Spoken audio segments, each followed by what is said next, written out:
Hello everyone, नमस्कार सभी को। मैं आपके साथ सुमन पुनिया, आप सभी का मेरे यूट्यूब चैनल पर स्वागत है।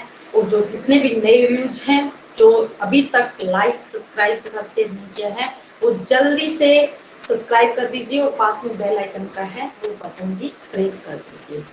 तो आज हम अपने टॉपिक पे आते हैं कि जो पुष्पी पादपों की आकारिकी हम पढ़ रहे थे, उसमें मूल, जड़, तना और पर्ण, ये इतने हम लोगों ने देख लिए थे। और अब आज हमारा पुष्प, जो हम इसके बारे में पूरा डिटेल से पढ़ेंगे। तो चलिए मेरे साथ आज हम पुष्प के बारे में पढ़ते हैं कि क्या होता है। ठीक है, बेसिक तो मैंने स्टार्टिंग में जब चैप्टर स्टार्ट किया था तब आप लोगों को बताया था कि पुष्प के कितने भाग हैं और उनके क्या क्या नाम हैं। लेकिन आज फिर से मैं आप लोगों को दोबारा से याद करवा देती हूँ, जिससे आपको रिवाइज भी हो जाएगा।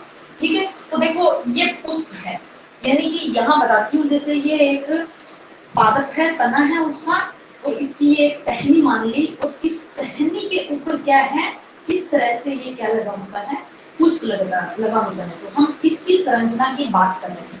तो ये मैंने यहाँ से तोड़ा और यहाँ तोड़ के यहाँ ले आई। ठीक है, तो देखिए इसके अंदर क्या क्या भाग होते हैं हम देखते हैं कि सबसे पहले ये देखिए, ये है हमारा क्या है, पुष्प वरिंद, यानी कि पुष्प जिस टहनी पे लगा होता है वो एक बंदी सी जैसे संरचना दी गई है, उसको हम क्या कहते हैं, पुष्प वृंत, यानी कि पेडिकल कहते हैं। ठीक है, फिर देखिए पेडिकल के बाद में आगे आपको दिखेगा इस तरह से आसन जैसी संरचना। जैसे पहले राजा क्या है, गद्दी पे बैठते, उसको क्या बोलते थे, राज सिंहासन या आसन बोला जाता है, राजा का आसन। वैसे ही पुष्प इसके ऊपर बैठेगा तो उसको क्या बोला जाता है, पुष्पासन। ठीक है, इसको हम क्या कहेंगे, ये देखो ये क्या कहलाएगा आपका, पुष्पासन, थैलेमस। ठीक है, आप मेरे वीडियो के एंड तक जरूर बने रहिए, क्योंकि मैं इसको प्रैक्टिकली आपको दिखा के बताऊंगी और उसके भाग जो है वो भी मैं आपको वीडियो के एंड में जरूर बताऊंगी कि ये कौन सा भाग है, तथा उसकी आप प्रैक्टिकली देख पाओगे कि कौन कौन सा भाग किसका कलर कैसा होता है, तथा किसकी संरचना किस तरह से होती है। तो आप मेरे वीडियो के एंड तक जरूर बने रहिए। तो देखिए ये क्या है, पुष्पासन यानी थैलेमस बोला जाता है। फिर इसके ऊपर देखिए इस तरह से ये संरचना लगी होती है, ये कहलाते हैं पुष्प के पार्ट्स। ठीक है, सबसे पहले हम बाहर की तरफ देखें तो ये क्या होती है, कैलिक्स यानी बाह्य दलपुंज। ठीक है, ये क्या है, बाह्य दलपुंज, इसको क्या बोला जाता है, बाह्य दलपुंज। ठीक है, बाह्य दलपुंज तो जितने भी एक पुष्प के जितने भी बाह्य दल होंगे उन सभी को मिलाकर हम बाह्य दलपुंज कहेंगे। लेकिन एक को क्या बोलेंगे, बाह्य दल यानी सेपल बोलेंगे। ठीक है, एक को क्या कहेंगे, बाह्य दल। और इसी तरह से ये इससे थोड़े से ऊपर ये बड़ी, इससे थोड़ी सी बड़ी संरचना है, और ये रंगीन होते हैं, और ये होते हैं हरे रंग के, और ये रंगीन होते हैं अलग अलग कलर के। किसी के अंदर पिंक कलर का होगा, किसी के अंदर व्हाइट कलर का होगा, किसी के अंदर येलो। ठीक है ना, इस तरह से होगा। तो इसको बोला जाता है कोरोला। कोरोला कहें तो दलपुंज। ठीक है, ये क्या है, दलपुंज। दलपुंज किससे मिलकर बना होता है, दल से मिलकर बनता है। जैसे ये एक पत्ती जैसी संरचना है, इसको हमने क्या नाम दिया, दल। और इस तरह से कई सारे दल मिलकर क्या कहलाएंगे, दलपुंज। ठीक है, पेटल। ठीक, इसके बाद देखिए यहाँ ये आपके दिख रहे हैं ना, ये देखो ये वाला भाग कहलाता है आपका स्टेमन यानी पुंकेसर। क्या है, स्टेमन यानी पुंकेसर यानी नर भाग। ठीक है, और ये देखो यहाँ से ये संरचना दिख रही है, इस पूरी संरचना को हम कहेंगे कार्पल यानी स्त्री केसर। ये पुंकेसर और ये आपका क्या हो गया, स्त्री केसर हो गया। तो दोनों क्या है, दोनों क्या है, लैंगिक अंग। उसके लैंगिक भाग, और जो हमने बाह्य दलपुंज तथा दलपुंज जो पढ़ा था वो क्या थे, एक पुष्प के सहायक अंग। ठीक है, तो इस तरह से देखिए ये मैंने पूरा आपको, यहाँ यदि समझ में नहीं आ रहा है तो मेरे फर्स्ट वीडियो में जाके देखिए, वहां आपको पूरा डिटेल से बताया हुआ है। इसीलिए आज मैं आपको सिर्फ रिवाइज करवा रही हूँ। इसी के आवर्तबीजी पादप के भाग नंबर फर्स्ट में जाके देखिए। ठीक है, इसके बाद ये देखो कार्पल जो है, जो जायांग भाग इसको बोला जाता है, जायांग, या ये क्या है, स्त्री केसर है। ठीक है, स्त्री केसर के अंदर कितने भाग हमने देखे थे कि एक सबसे ऊपर वाला भाग क्या था, वर्तिका वर्तिका और सॉरी ये वर्तिकाग्र, और ये जो आपकी नली जैसी संरचना है उसको क्या नाम दिया था, वर्तिका, और ये वर्तिकाग्र, यानी ये स्टिग्मा, और ये आपका स्टाइल, और ये स्टिग्मा, और ये आपका ओवरी अंडाशय। ठीक है, कि एक जायांग कह दो या स्त्री केसर भाग के कितने पार्ट्स हैं, 3 पार्ट्स है। सबसे पहले ओवरी, और फिर उसके बाद क्या है स्टिग्मा, और ऊपर आपका क्या है स्टाइल। ठीक है, यानी अंडाशय, वर्तिका और वर्तिकाग्र। ठीक है, अब देखिए ये नर भाग जिसको हम क्या कहेंगे पुंकेसर, या जिसको पुमंग बोला जाता है। ठीक है, इंग्लिश में कहें तो ये होता है गाइनोसियम और ये होता है एंड्रोसियम। ठीक है, और ये देखिए ये आपका क्या कहलाएगा स्टेमिना, स्टेमिन, यानी इसको क्या कहेंगे पुंकेसर। तो इसके 2 भाग या हमने 3 भाग देखे थे, वो एक जो जुड़ने के स्थान को कहीं कहीं आपको 2 मिलेगा, 2 भाग, कहीं कहीं आपको 3 भाग मिलेगा। वो भी मैं बता देती हूँ किस तरह से, कि इसको बोलते हैं आपका परागकोश, एंथर। ठीक है ना, ये फिलामेंट यानी कुतंतु। अब ये इसके जुड़ने के स्थान को ही बोला जाता है योजी, इसलिए कहीं कहीं बुक के अंदर इनको नहीं भी माना जाता है। ठीक है, तो इस तरह से ये एक उसके एक फ्लोर के पार्ट्स थे। ठीक है, आई होप आपको समझ में आया होगा ये पार्ट। यदि नहीं भी समझ में आया है तो आप मेरे पीछे वाले लेक्चर के अंदर जाके देखिए कौन सा आवर्त विधि पादपों का भाग नंबर 1। ठीक है, इसके बाद देखिए ये तो आपके उसके पार्ट हो गए। अब हम देखते हैं कि इसके अंदर कौन कौन से मुख्य रूप से 2 प्रकार के, एक तो आपके सहायक अंग हो गए और एक आपके लैंगिक अंग। अब सहायक अंग के अंदर यदि पूछे तो एक दलपुंज, एक आपका बाह्य दलपुंज। ठीक है, और लैंगिक अंग के अंदर आपको पूछे तो एक उमंग और एक जायांग। फिर से उनके पार्ट भी आप बता देना कौन कौन से, कि उमंग के कितने होंगे, वैसे तो 3 पार्ट, वैसे हम 2 पार्ट पढ़ेंगे, परागकोश, फिलामेंट यानी पूतंतु और यूजी। ठीक है, और फिर जायांग की यदि भाग देखिए तो अंडाशय, वर्तिका और वर्तिकाग्र। ठीक है, ये है आपके पुष्प के भाग। चलो अब मैं आपको डायरेक्टली पुष्प दिखाकर बता देती हूँ कि किस तरह से इसके भाग होते हैं। ये देखिए प्यारा सा हंसता हुआ फूल। ठीक है, जानते हैं, सभी जानते हैं, ये तो कॉमन सी बात है।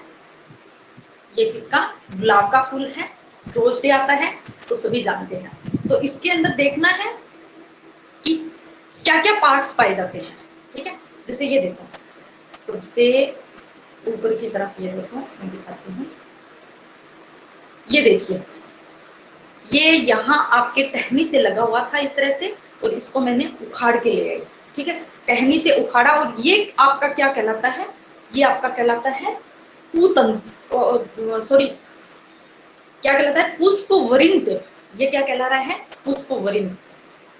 ये आपका पुष्पवृंत। इसके आगे देखो, ये देखो ये वाला फूला हुआ सा पार्ट दिख रहा है ना आपको, यहाँ से देखना, ये फूला हुआ पार्ट, ये पुष्पवृंत है, और ये आपका क्या है पुष्पासन। और इसके बाद ये देखो ग्रीन कलर का, मैंने क्या कहा बाह्य दलपुंज हमेशा क्या है ग्रीन कलर के होते हैं। ये देखो आपको दिख रहे हैं ना, कैसा कलर दिख रहा है, यहाँ से ये देखो ग्रीन कलर का दिख रहा है ना, तो ये क्या है बाह्य दल। और इसके बाद ये देखो कलरफुल प्यारा सा कलर आपको दिख रहा होगा, ये क्या है दलपुंज। ठीक है, जैसे मैंने ये एक लिया, यहाँ से एक मैंने बाह्य तल उखाड़ लिया, और एक आपका क्या उखाड़ लिया दल।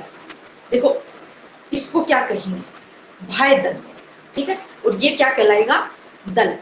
तो इस तरह से ये दल पूरे के पूरे मिलकर क्या कहला रहे हैं दलपुंज, और इस तरह से ये जितने भी बाह्य दल है वो मिलकर क्या कहला रहे हैं बाह्य दलपुंज। अब कंफ्यूज मत होना कि बाह्य दलपुंज क्या है और दलपुंज क्या है। ठीक है, फिर उसके बाद देखो मैं सभी के सभी इसके दल और बाह्य दल को हटा देती हूँ। जैसे मैंने सभी के इनके दल को यानी दलपुंज, पूरे दलपुंज को हटा दिया। ठीक है, अब देखो, अब देखना ध्यान से कैसी संरचना दिख रही है। अब ये बिल्कुल बारीक है, मैं आप लोगों को फिर भी दिखा देती हूँ। ये देखो ये मैंने एक इस तरह से तोड़ा है, दिख रहा होगा। इसे ये साइड वाला हटा देती हूँ।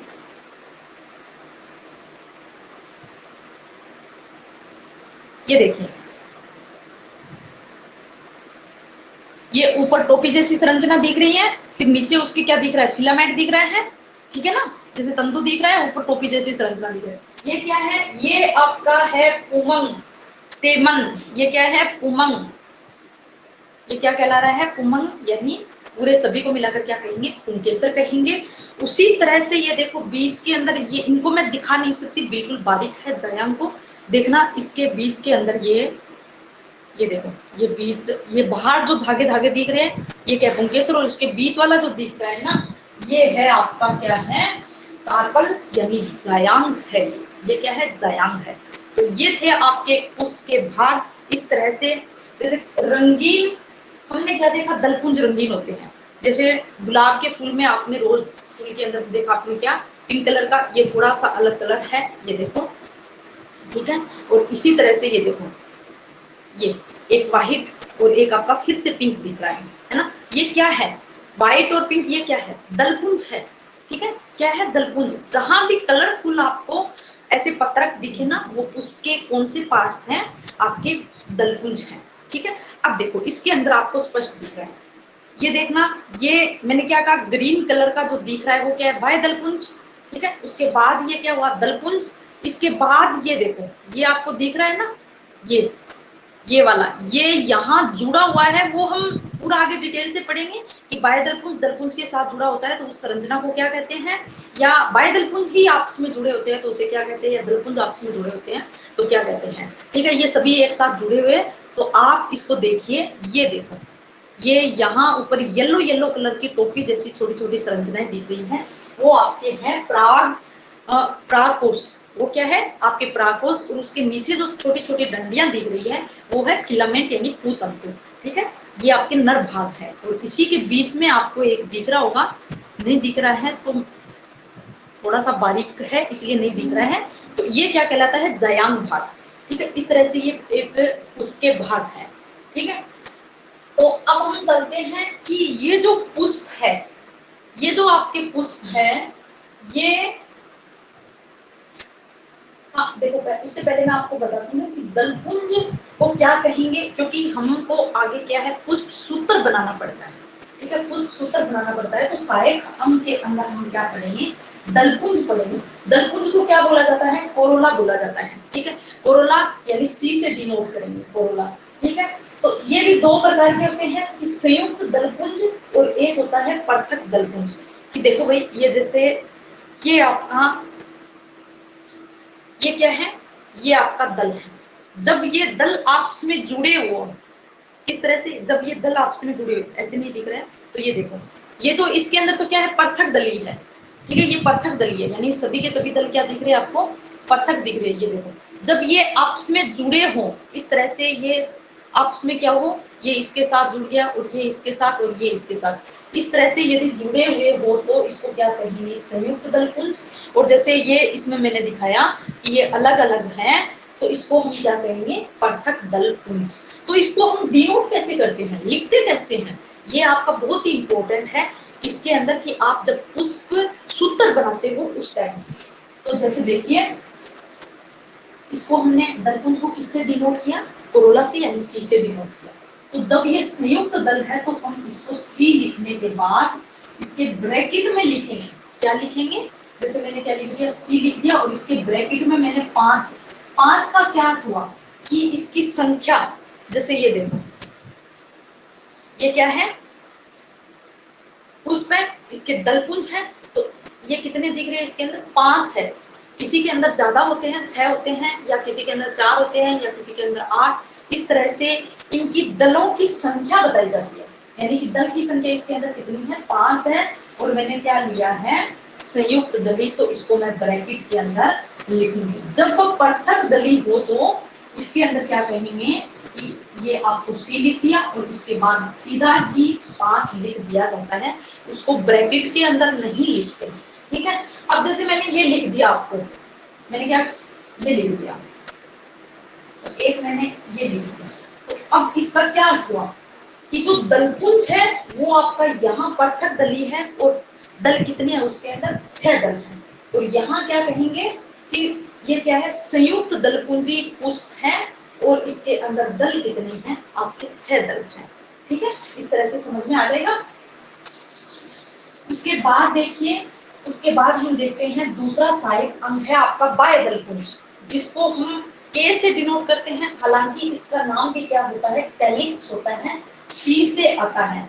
जब सी से आता है तो दोनों को यदि कंफ्यूज करना कंफ्यूज हो जाता है, दोनों में अंतर करना समझ में नहीं आता है, तो इसीलिए इसको के से डिनोट किया जाता है। बाह्य दलपुंज को किससे डिनोट किया जाता है, के से डिनोट किया जाता है।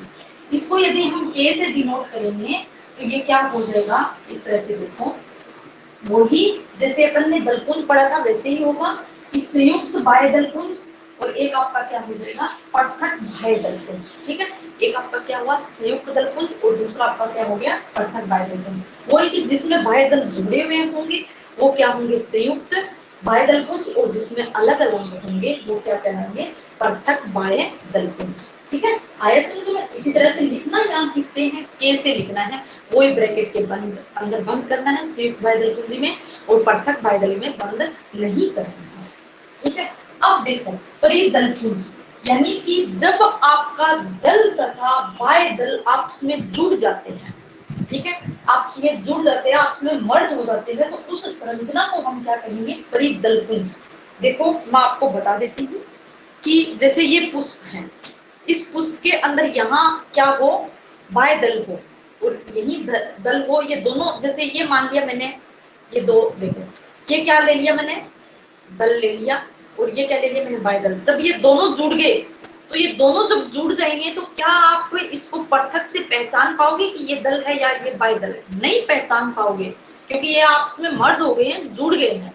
इसीलिए इसको नहीं पहचानने के कारण इसको नाम दे दिया जाता है परिदलपुंज, जिसको हम पी से डिनोट करते हैं। ठीक है, तो ये आप याद रखना, परिदलपुंज में क्या होता है, दल और बाह्य दल आपस में मर्ज हो जाते हैं, जुड़ जाते हैं। ठीक है, तो यहाँ तो ये आपके सहायक अंग की जो महत्वपूर्ण जानकारी थी वो कंप्लीट होती है। उसके बाद आप देखिए पुष्प दल विन्यास। पुष्प दल विन्यास का क्या अर्थ है कि जब ये देखिए, ये आपका पुष्प है, पुष्प दल विन्यास कहें तो कि ये आपका बाह्य दल तथा दल, बाह्य दल, मैं देखो इसके लैंगिक अंग की बात नहीं कर रही, मैं सिर्फ इसकी बात कर रही हूँ, आपके सहायक अंगों की बात कर रही हूँ, कि जब आपके बाह्य दल तथा दल के लगने के क्रम को किस तरह से एक पुष्पासन पर ये व्यवस्थित है, किस तरह से व्यवस्थित है, आपस में जुड़े हुए हैं या एक दूसरे के आगे पीछे हैं, या किस तरह से अलग अलग, जैसे बाह्य दल का अलग विन्यास होगा और दल का अलग विन्यास। ठीक है, अलग अलग देखेंगे कि जैसे दल का विन्यास है, ये दल का विन्यास, इसके अंदर तो क्या है, सभी के सभी संयुक्त दिख रहे हैं। ये देखो आपके ये क्या दिख रहे हैं, सभी के सभी संयुक्त है, आपस में जुड़े हुए हैं। ठीक है, मैं उसका देखती हूँ गुलाब का, इसके अंदर देखिए ये आपको पृथक दिख रहे हैं, ये देखो ये पृथक है, इसके नीचे के कोर स्पर्श हैं, इसके नीचे के यहाँ से क्या है, कोर स्पर्श है, तो ये देखो यहाँ से, तो ये बाह्य दलपुंज तथा उसके अंदर के जो दलपुंज है वो किस तरह से एक इस पुष्प में व्यवस्थित है। मेरे वर्ड पे ध्यान दो कि बाह्य दल या दल एक पुष्प पे लगने के निवेशन को क्या कहते हैं, पुष्प दल विन्यास कहते हैं। ठीक है, तो इसके कितने प्रकार है, इसके आपके 4 प्रकार है। चारों प्रकार बहुत ही इंपॉर्टेंट है, ये टॉपिक आपके लिए 11th के लिए भी और आपके आगे जो कंपटीशन एग्जाम है या लैब असिस्टेंट के, इनके लिए ये इंपॉर्टेंट है। ठीक है, तो देखिए किस तरह से कि कोरस्पर्शी, कोरस्पर्शी इधर देखो, ये देखो कोरस्पर्शी का क्या अर्थ हुआ कि कोर यानी जो, जैसे मैंने क्या किया मैं बताती हूँ आपको, ये देखो जैसे ये क्या है, दल ले लिया, ये क्या ले लिया मैंने, दल ले लिया, और ये दल इस तरह से जुड़े हुए हैं कि इनकी कोर जो है ना वो स्पर्श कर रही हो। जैसे ये मैंने क्या लिए, दल, इस 2 दल का बता देती हूँ, ये 2 दल है, इसको इसकी कोर क्या कर दी मैंने, स्पर्श कर दी। जैसे ये देखो ये कोर दोनों आपस में जोड़ दी इस तरह से। ठीक है, ये 2 दल थे और इसकी आपस में मैंने इस तरह से कोर जोड़ दी, यानी कोर स्पर्शी की क्या अर्थ हुआ कि आपस में कोर जुड़ी हुई हो। ठीक है, क्या हो, कोर स्पर्शी का क्या अर्थ है कि कोर जुड़ी हुई हो, यानी इसके अंदर आपस में क्या है, कोर आपस में जुड़ी हुई होती है, ठीक है, पृथक पृथक होती है लेकिन यहाँ से ये जुड़ी हुई होगी, ठीक है। उदाहरण है कैलोट्रोपिस, यानी आँख, आँख का जो पुष्प है आप देखना वहां ये और स्पर्शी और आपस में क्या करेगी, स्पर्श करेगी, ठीक है। कैलोट्रोपिस इसका एग्जांपल है। आपको इसके एग्जांपल इंपॉर्टेंट है, याद रखना है, और इसका ये डायग्राम याद रखना, क्योंकि यदि आप डायग्राम याद रखोगे इसी के थ्रू आपके ज्यादा ये स्थायी रहेगा, ज्यादा याद रहेगा, ठीक है। तो ये आपका कोर्स देखो, व्यावर्तित का क्या अर्थ है, दल है, जैसे देखो मैं बताऊं, 5 दल, 5 दल के अंदर क्या है कि एक दल का एक जो ये दल है इसके 2 सिरे हैं, एक ये सिरा एक ये वाला सिरा, ठीक है, एक ये सिरा, इधर देखो ये दल है, इस दल के 2 सिरे हैं, ठीक है, यानी कि दोनों सिरों में क्या होगा, एक सिरा तो कवरिंग होगा, एक सिरा दूसरे दल को क्या करेगा, कवर करेगा। मेरे वर्ड पे ध्यान दो कि इस दल के एक सिरा तो खुद कवर होगा, ढकेगा, दूसरा इसको ढकेगा, और इसका दूसरा सिरा ये खुद दूसरे को ढकेगा, ठीक है।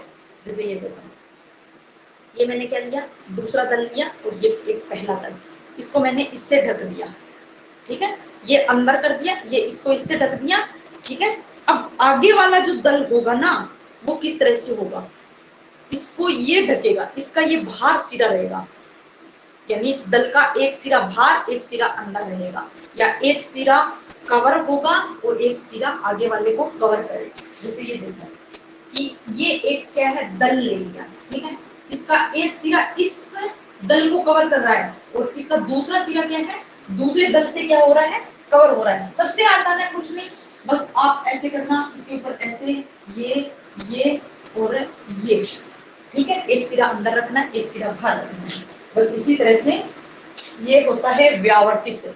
इसके एग्जाम्पल इंपॉर्टेंट है, आप याद रखो, गुड़हल, कपास और भिंडी, गुड़हल, कपास और भिंडी, ये 3 जो एग्जाम्पल है इसके अंदर क्या है, ये तीनों के पुष्प में व्यावर्तित क्या पाया जाएगा, पुष्प दल विन्यास पाया जाएगा, यानी कि जो बाह्य दल हो रहे हैं और जो दलपुंज है, बाह्य दलपुंज तथा दलपुंज इस क्रम में लगे हुए होंगे, ठीक है। अब देखो कोर छाती, कोर छाती का क्या अर्थ है, कोर छाती में याद रखना एक ही एग्जाम्पल है, गुलमोहर, कोर छाती में क्या है, गुलमोहर, और इसको आपको देखना है, इसके अंदर 5 तो क्या है, 5 दल है, और 5 दल किस तरह से होंगे, 5 दल या 5 बाह्य दल जो है वो क्या है, उसके अंदर एक तो ऐसा होगा कि जिनके दोनों सिरे हैं उसको क्या है, दूसरे दल क्या करेंगे, कवर करेंगे, और एक ऐसा होगा कि जिनके दोनों सिरे बाकी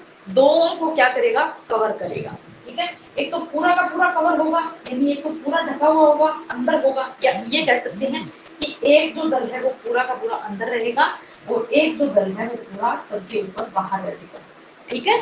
और बाकी जो 3 जो है वो क्या है, आपके व्यावर्तित क्रम में लगे हुए होंगे, बाकी 3 किस क्रम में, व्यावर्तित क्रम में लगे हुए होंगे। इसका एग्जांपल है गुलमोहर। अब देखिए वेक्जिलरी, ठीक है, वेक्जिलरी के अंदर क्या है, एक तो आपके इसके अंदर आती है मटर, मटर का जो पुष्प है उसके अंदर कौन सा होता है, आपका वेक्जिलरी होता है, ठीक है। इसके अंदर देखना, मटर का पुष्प देखना आपको किस तरह से होगा, किस तरह से दिखेगा कि एक होगा आपका बड़ा सा पुष्प, किस तरह से,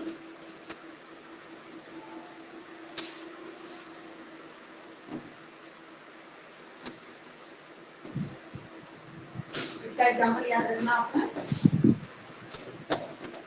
मटर, क्या मटर को किस तरह से ये लगा हुआ होगा, तो आप देखिए कि इस तरह से ये एक तो क्या है, बड़ा सारा दल होगा, इस तरह से ये पुष्पासन हो गया, इसके ऊपर ये क्या हो गया, बड़ा सा क्या हो गया, दल, और उसके बाद जो क्या है, ये इनके जैसे इनके ये किनारे हो गए, जैसे एक ये किनारा हो गया और एक ये किनारा हो गया, 2 किनारे हो गए ना, तो ये किनारे बाकी जो 2 होंगे ना उसको भी क्या करेंगे, कवर करेंगे, इस तरह से ये दो इस तरह से लगे हुए होंगे और ये दोनों इनके किनारे बाकी जो दो हैं उनको क्या करेंगे, कवर करेंगे और ये दोनों भी आपस में क्या होंगे, जुड़े हुए होंगे। इस तरह से ये पुष्प होगा, ठीक है ना।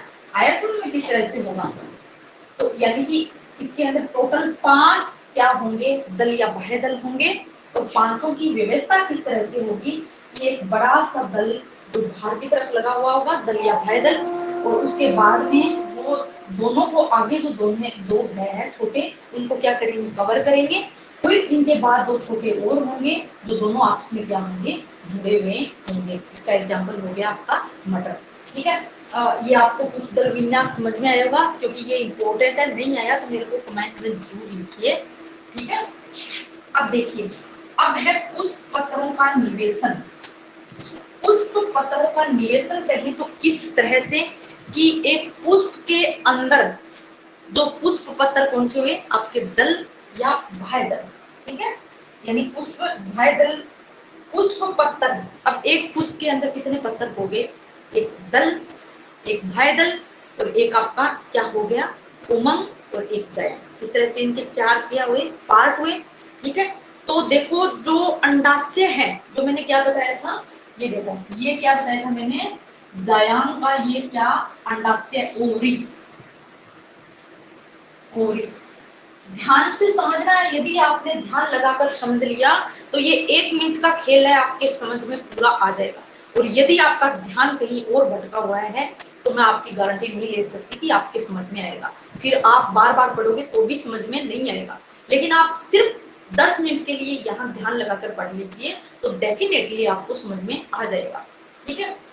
तो देखिए कि किस तरह से ये जयांग है, इस जयांग का जो ये अंडाशय है, ये पुष्पासन और पुष्पासन के ऊपर जो अंडाशय है, इस अंडाशय को आधार मानकर, मैंने क्या बोला कि इस अंडाशय को आधार मानकर, इस ओवरी को आधार मानकर बाकी जो पुष्प पत्र, इसको हम क्या कहेंगे, बाकी जो पुष्प पत्र क्या हुए, एक आपका बाह्य दल, दल और पुंगम, इन सभी के लगने के व्यवस्थित क्रम, इन सभी के लगने के क्रम को ही क्या कहा है, पुष्प पत्रों का निवेशन।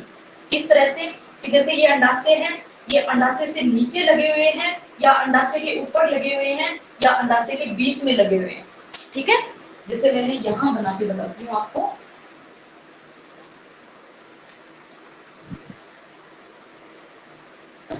जैसे ये क्या है आपका अंडाशय, ठीक है, ये है आपका अंडाशय। अब देखो यदि मैं इसको यहाँ नीचे से क्या बना दिया, ये दल और ये बाह्य दल और ये आपका क्या हो गया, उमंग, ठीक है। अब ये मैंने नीचे से बनाया और दूसरा जैसे मान लीजिए पुष्प है, या यहाँ बना देती हूँ, जिसको मैंने कहाँ से बना दिया, यहाँ से बीच से बना दिया, यानी कि ये बीच से लगे हुए सभी, ठीक है। कहाँ से, इस अंडाशय के पूरे बीच से लगे हुए हैं। तो एक मैंने यहाँ दूसरा पुष्प लिया, उसके अंदर क्या है, यहाँ से लगा हुआ था। तो मैंने 3 तरह के पुष्प लिए, ठीक है। 3 तरह की स्थिति रखी कि एक अंडाशय के नीचे से, एक अंडाशय के बीच से और एक अंडाशय के ऊपर से, ठीक है। इस तरह का क्रम, जो लगने का क्रम है, वो ही क्या कहलाता है, पुष्प पत्रों का निवेशन। किसके सापेक्ष, जयांग के सापेक्ष देखेंगे, यानी कि जयांग को अपन आधार मानकर देखेंगे कि बाकी जो पुष्प पत्र है वो किस तरह से लगे हुए हैं, ठीक है। देखिए इनकी 3 जो स्थिति बनती है उनके नाम क्या है, पहले याद कर लीजिए कि अधोजायांगता, परिजायांगता, अधिजायांगता। बार बार ये क्वेश्चन कॉम्पिटिशन एग्जाम या आपके 11th के अंदर पूछे जाते हैं या नीट के अंदर भी पूछे जाते हैं, ठीक है। लेकिन आपका 1 मिनट का खेल है, आपका दिमाग जो है वो यहाँ लगाना है पूरा का पूरा, तो आपके जरूर समझ में आएगा। तो देखिए किस तरह से, अधोजायांगता, एक है आपका परिजायांगता, एक है अधिजायांगता।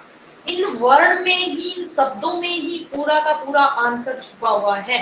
यदि आपने इन शब्दों को गहराई से समझ लिया, इसको यदि आपने पहचान लिया, तो डेफिनेटली आपके आंसर जो है वो गलत नहीं होंगे। तो इस तरह से देखो, अधोजायांगता, अधोजायांगता का क्या अर्थ हुआ कि जो जायांग की स्थिति है, अधो यानी ऊपर है, अधो, देखो अधो, अधो का अर्थ है ऊपर, ठीक है। यानी जायांगता, जायांग हम क्या देख रहे हैं, ये अंडाशय मान के चलो, अंडाशय की जो कंडीशन है वो कहाँ है, अधोजायांगता यानी ऊपर है, बाकी जो पुष्प पत्र है वो क्या है, नीचे है, जैसे ये देखो, ये मैंने बनाया है, ये मैंने क्या बनाया है, यहाँ ये अंडाशय है और इसके नीचे से निकलते हुए दिखाई, ठीक है, ये इसके नीचे से निकलते हुए क्या दिखाई है, मैंने पुष्प पत्र दिखाई है, ठीक है। तो इस तरह से इसको डिनोट करेंगे, जी यानी जायांग, और ये आपका क्या हो गया, ये क्या हो गया, अधो, यानी नीचे क्या है आपके पुष्प पत्र और ऊपर क्या दिखा दिया मैंने, जायांग। अब ये ऐसे दिखा दिया जाता है कंपटीशन एग्जाम के अंदर कि ये कौन सी कंडीशन है, तो आपको याद रखना है जायांग ऊपर दिख रहा है, तो इसका मतलब क्या है, जायांग की कंडीशन ऊपर होगी, बाकी पुष्प पत्रों का निवेशन क्या होगा, नीचे से निकलेंगे, तो इसका नाम क्या होगा, अधो जायांग का, ठीक है। इसको बोला जाता है इंग्लिश में हाइपोगोनियस, ठीक है, क्या, हाइपोगोनियस। इसके अंदर आपको ये इंपॉर्टेंट है, याद रखना है, ये पूरा ही इंपॉर्टेंट है, लेकिन आपको ये भी याद रखना है कि अंडाशय कैसा होगा, सुपीरियर होगा या इंफीरियर, सुपीरियर कहें तो ऊर्ध्ववर्ती, इंफीरियर अधोवर्ती, ठीक है। तो ऊर्ध्ववर्ती, ऊर्ध्ववर्ती का क्या अर्थ है कि जो अंडाशय है वो क्या है, ऊपर है, ऊर्ध्व का अर्थ ऊपर, यानी अंडाशय ऊपर है, बाकी के जो पुष्प पत्र है वो नीचे है। जैसे ये पुष्प की जो मैंने संरचना बना रखी है, इसके अंदर पुष्प पत्रों का निवेशन कैसा है, तो आपका अधोजायांगता है, ठीक है, ये क्या है, अधोजायांगता है। इसके एग्जाम्पल देख लो आप, कौन कौन से हैं, सरसों, गुड़हल और बैंगन, कौन कौन से, सरसों, गुड़हल और आपका क्या है, बैंगन, ठीक है, सरसों, गुड़हल और बैंगन। और अंडाशय की कंडीशन पूछे तो क्या हुआ, ऊर्ध्ववर्ती या इंग्लिश में कहें तो सुपीरियर, ठीक है। अब सेकंड देखिए, परिजायांगता, सेकंड क्या है, परिजायांगता। परिजायांगता का क्या हुआ कि ना ही तो आपका अंडाशय ऊपर है, ना ही अंडाशय नीचे है, यानी बीच में है। जैसे मैंने ये कंडीशन यहाँ बनाई थी ना कि यहाँ से निकल रहे हैं, यहाँ ये पुष्पासन लगा हुआ है, इस पुष्पासन के यहाँ से लगा हुआ है, यहाँ से निकल रहे हैं, जैसे ये देखो पूरा मैंने यहाँ बीच में बनाया ना, यहाँ से निकल रहा है, ठीक है, यहाँ से पुष्प पत्र बाकी निकल रहे हैं, तो ये क्या है, परिजायांगता। तो मैंने ये देखो ये निशान भी कहाँ बनाया है, बीच में बनाया है, तो इसको बोलते हैं पेरिगोनियस, ठीक है। इसका अंडाशय कैसा होगा, अंडाशय की स्थिति या अंडाशय की पोजीशन कैसी होगी, तो याद रखना है, अर्ध ऊर्ध्ववर्ती व अर्ध अधोवर्ती, हाफ सुपीरियर व हाफ इंफीरियर, यानी आधा ऊर्ध्ववर्ती होगा और आधा अधोवर्ती होगा। इसके एग्जाम्पल याद रखना, गुलाब, मटर, सेम, कलम, कलम को बोला जाता है आलू बुखेरा, ठीक है। अब देखिए अधिजायांगता, अधिजायांगता कहे तो एपिगोनियस, ठीक है, अधिजायांगता या एपिगोनियस, यानी इसका जो अंडाशय होगा, अधि का अर्थ क्या होता है, नीचे, देखो यहाँ वर्ड से ही देखो, अधि का अर्थ क्या है, नीचे, और जायांगता यानी जायांग नीचे है। जैसे मैंने देखो ये बनाया है, ये पुष्पासन जो है वो क्या है, पूरा का पूरा इस अंडाशय को घेर लिया है, और इसके ऊपर से क्या निकल रहे हैं, यहाँ ऊपर से निकल रहे हैं आपके, यहाँ से देखो, यहाँ से ये क्या निकलते हुए दिखाई दे रहे हैं आपके, बाकी के जो पुष्प पत्र है वो, अंडाशय कहाँ रह गया, ये देखो अंडाशय यहाँ नीचे रह गया, और ये कहाँ से निकल रहे हैं, पुष्प पत्र ऊपर से निकल रहे हैं, तो इसको हम कैसे डिनोट करेंगे, जी लिखकर इसके ऊपर इस तरह से डिनोट कर देंगे, तो ये कंडीशन क्या कहलाएगी, अधिजायांगता या एपिगोनियस, ठीक है। इसके एग्जाम्पल है सेब, अमरूद और घिया और सूर्यमुखी। यदि सेब, अमरूद, सूर्यमुखी और घिया के यदि आप पुष्प देखोगे तो आपको इस तरह का पुष्प पत्रों का निवेशन मिलेगा, ठीक है। आई होप आपको ये सभी के सभी समझ में आए होंगे, यदि नहीं आए हैं तो मेरे को कमेंट में जरूर लिखना, ठीक है। तो आज के लिए इतना ही, कल हम नेक्स्ट इनका जो पुष्प की समिति क्या होती है, तथा ये एक पेड़ पे जो लगे हुए हैं उसको, पौधे पे जो लगे हुए हैं उसके किस तरह से लगे हुए हैं, ठीक है, उसका निवेशन, वो हम सब कल देखेंगे। और आज का ये यदि समझ में आया तो जरूर मेरे को कमेंट में लिखिए कि हाँ मैडम हमको समझ में आ गया, यदि नहीं आया है तो फिर ये भी लिख देना कि हाँ ये टॉपिक मेरे को समझ में नहीं आया है, ठीक है, जिससे मेरे को भी पता चलेगा कि कौन कौन कितना पढ़ रहा है तथा क्या क्या समझ में आ रहा है, ठीक है। ये पुष्प दल विन्यास और पुष्प पत्रों का निवेशन बहुत ही इम्पोर्टेंट है, आपको याद करना है, 11th में भी काम आ रहा है, जो 11th के बच्चे देख रहे हैं और जो लैब असिस्टेंट के देख रहे हैं उनको तो काम आने वाला ही है, पूरा का पूरा ये आपको टॉपिक दे रखा है। और जो नीट तथा बाकी सेकंड ग्रेड और साइंस से रिलेटेड जो एग्जाम की तैयारी कर रहे हैं उन सभी के भी ये इम्पोर्टेंट है, काम आएगा, क्योंकि इसमें ज्यादा कंफ्यूज होते हैं, इनके एग्जाम्पल पूछे जाते हैं। और ये जो कंडीशन है कि कौन सी अधिजायंता की बनेगी या अधोजायांत का स्थिति बनेगी, इसमें कंफ्यूज बच्चे ज्यादा होते हैं। तो मैंने बहुत ही सरल तरीके से आपको बताया है कि वर्ड को देखिए और इन वर्ड को पहचानिए। जैसे अधिजायंता, अधि का क्या अर्थ होता है नीचे, आगे क्या लिख रखा है जयांग, यानी जयांग की कंडीशन कहाँ होगी, नीचे होगी, और ऊपर क्या निकलेंगे बाकी पुष्प के पत्ता। अधोजायंता, अधो का क्या अर्थ है ऊपर, और आगे क्या है जयांग, तो जयांग क्या होगा ऊपर होगा, और बाकी पुष्प के जो जितने भी पत्थर है पुष्प पत्थर वो नीचे से निकलेंगे। ठीक है, तो ये था आपका पुष्प का जो इसके पुष्प का लगने का विन्यास था, इसके भाग, ठीक है, पुष्प पत्रों का निवेशन, ये आज हम लोगों ने देखा, और कल हम इसके बाकी जो पार्ट्स बचे हुए हैं वो भी हम देखेंगे। और एक बात मैं कहूंगी कि आप लोग अच्छे से तैयारी कीजिए, दिमाग में कुछ बेकार की बातें मत रखिए कि क्या पता हमारा इसमें होगा या नहीं होगा, मेरे को तो रीट की करनी है, ये करनी है, या बहुत सारी सेकंड ग्रेड की वैकेंसी आई है या वो आई है। नहीं, जो आपको अभी आपको एक लक्ष्य बना लीजिए कि या तो मेरे को रीट के अंदर जाना है, या फिर मेरे को लैब असिस्टेंट का पढ़ना है, या फिर मेरे को सेकंड ग्रेड का पढ़ना है। ठीक है, ये मत सभी सारी की सारी साथ में लेके मत चलिए, एक बनाइए। जैसे किसी ने इस लैब असिस्टेंट की तैयारी के लिए मन बना लिया, तो इसी के लिए बस इसी पे फोकस रखिए, पूरा का पूरा दिमाग इसी पे रखिए, बाकी कुछ हो रहा है तो उसको छोड़ दीजिए। कि सोच रहे हैं कि लैब रीड के अंदर 46,000 आ रही है तो वो उसकी तैयारी करेंगे हम, इसमें तो पोस्ट थोड़ी है, ये है, लेकिन आपका मन किसके लिए कर रहा है, आपका मन किसकी तैयारी करने के लिए कर रहा है वो ही करो। सीट क्या आपको 46,000 चाहिए, सिर्फ आपको एक ही सीट चाहिए, 46,000 थोड़ी ना चाहिए। इसीलिए जो आपका मन मान रहा है कि मेरे को ये पढ़ना है तो आप वो ही पढ़िए।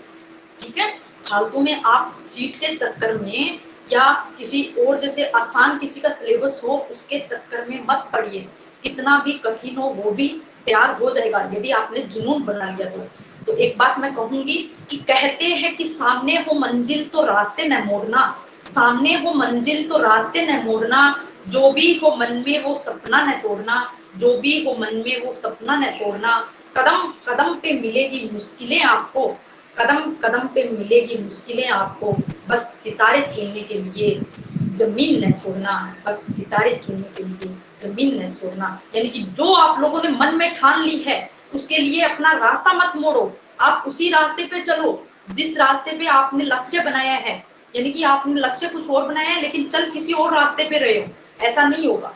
ऐसा होगा तो आप अपनी जिंदगी में अब कंफ्यूज हो जाओगे कि मैं क्या करूं क्या नहीं करूं, और आपका लक्ष्य आपको नहीं मिल पाएगा। इसलिए आपने जो लक्ष्य बनाया है उसी के पीछे भागिए और वही रास्ता अपनाइए। ठीक है, इसीलिए कहा जाता है कि कदम कदम पे मुश्किल मिलेगी आपको, लेकिन सितारे चुनने के लिए ये जमीन न छोड़ देना, ये सितारे चुनने के लिए आपको जमीन नहीं छोड़नी है।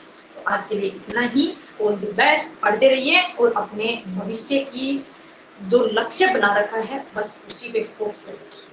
ठीक है, ओके बाय।